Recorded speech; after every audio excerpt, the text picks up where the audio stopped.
Hey everybody, Max here, and today I'm going to be taking a look at the new COBRA FRAG VIPER.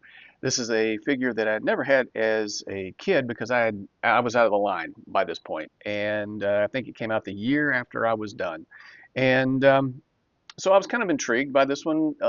For me, classified, there has to be a nostalgia factor, but not always.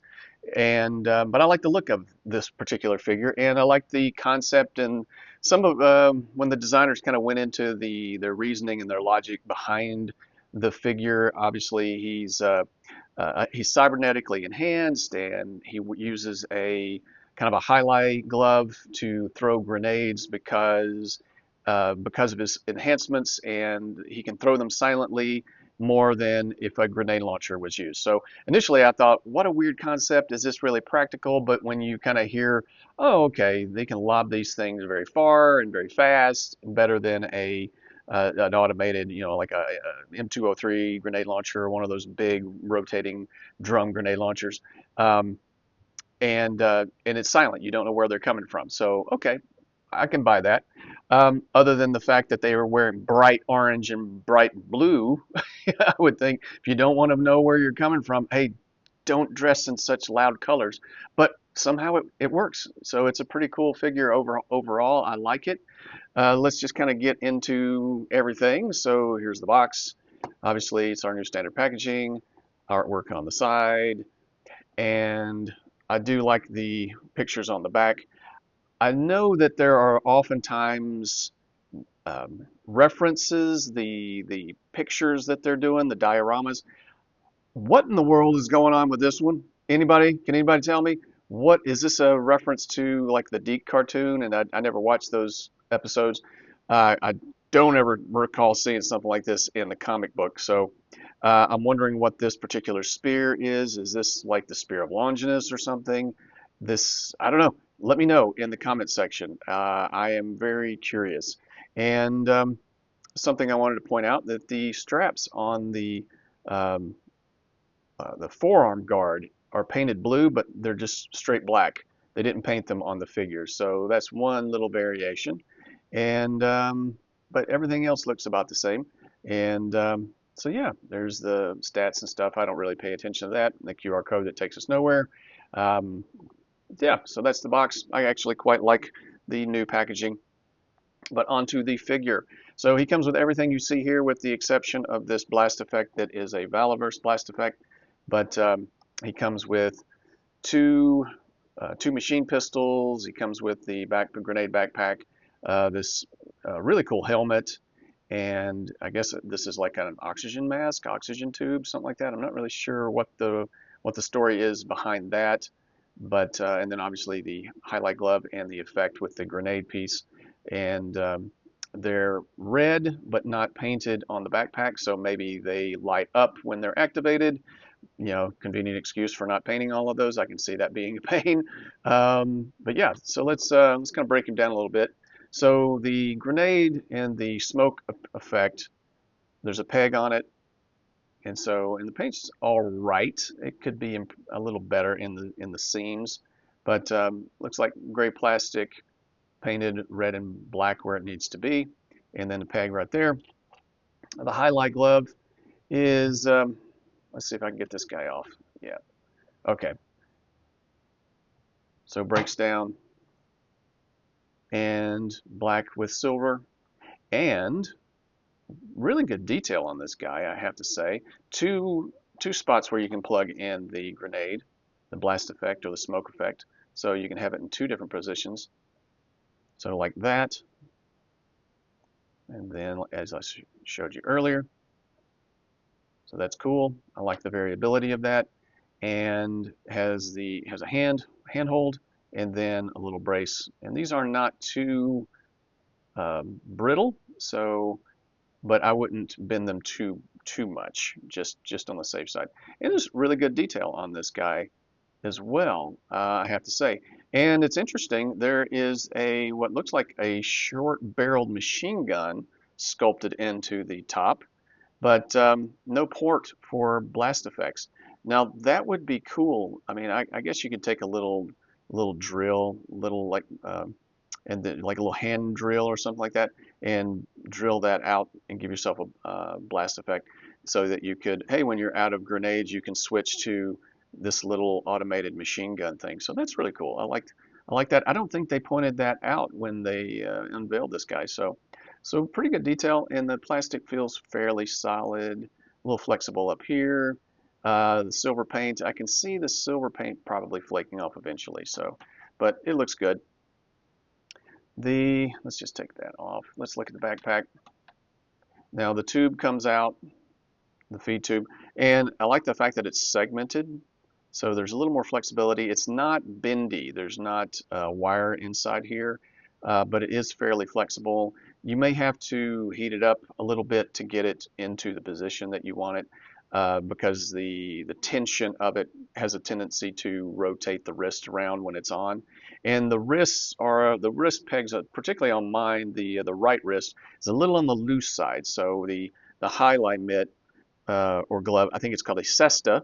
So those of you out there, highlight purists, the cesta, that it just kind of turns a little bit. So I had to adjust it when I was trying to get the photos ready. So, but yeah, there's some pretty good detail all the way around, and it fits snugly where it needs to be, and it's flexible enough. So I'm glad that it's not brittle or anything like that. And the backpack, lots of detail, no paint, portholes, antennae, and I have kind of a love-hate or hate-hate relationship uh, with the classified backpacks. They frustrate me. They don't always fit right. The pegs are either too short or too long, or not big enough, and they just annoy me. They don't stay in a lot of times. So I oftentimes don't display my figures with backpacks.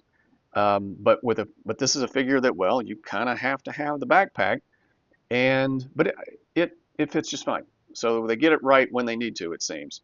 Other times it just seems like they're throwing in a backpack just to have something else to throw in there. It's not really meant for the character, but for this guy, and even with the sash, it fits just fine, which is probably why it's a little bit longer.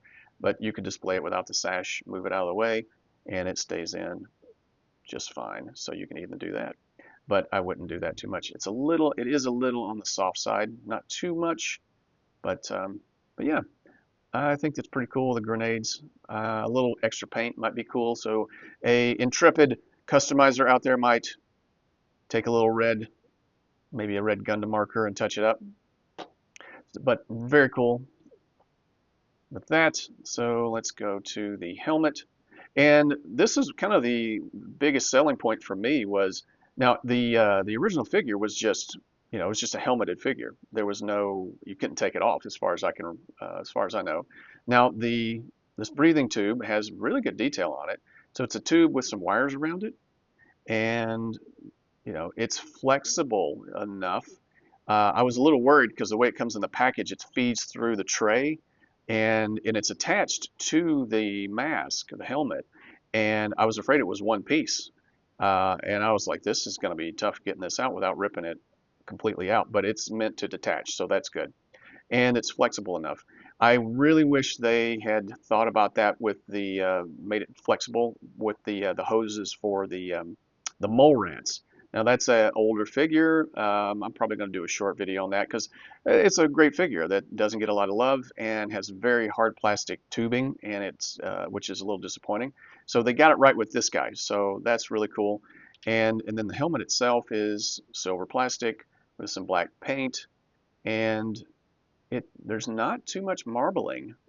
Normally you would see some, but maybe the paint covers it up. I would think that around the top it would be very obvious, maybe a little bit right there, but on the whole, there's even like circuitry on the back, vents on the back, and looks like a breathing apparatus, maybe communications gear, rivets, these big alien eyes, black paint, no overspray, and then the vents in the front, and there's some light black grayish paint there to give it a little definition.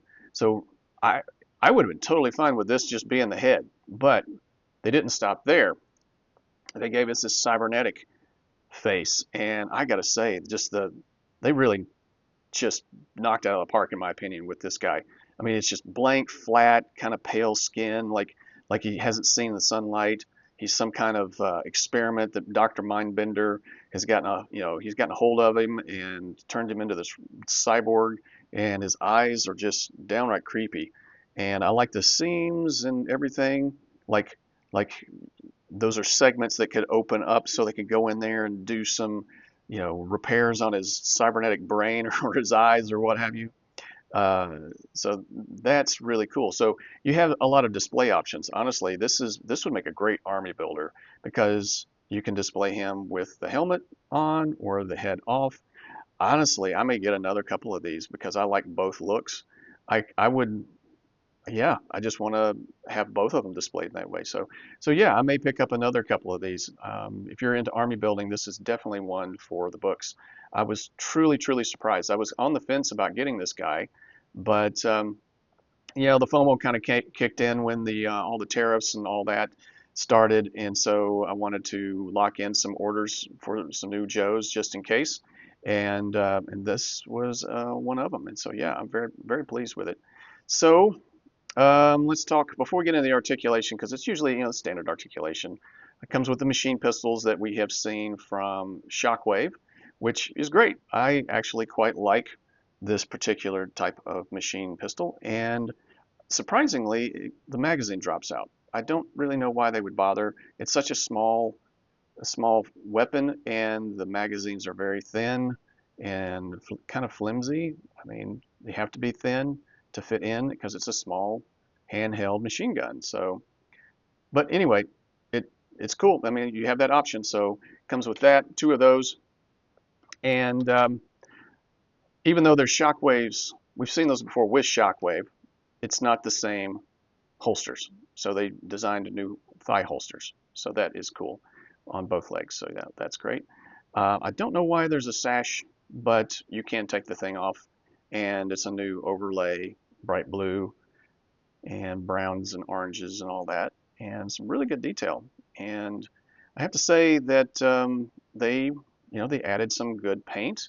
The Cobra logo came out well.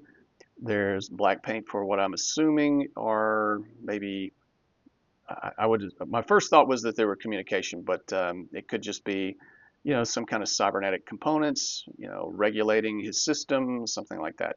But silver paint on the clasps, some molly webbing.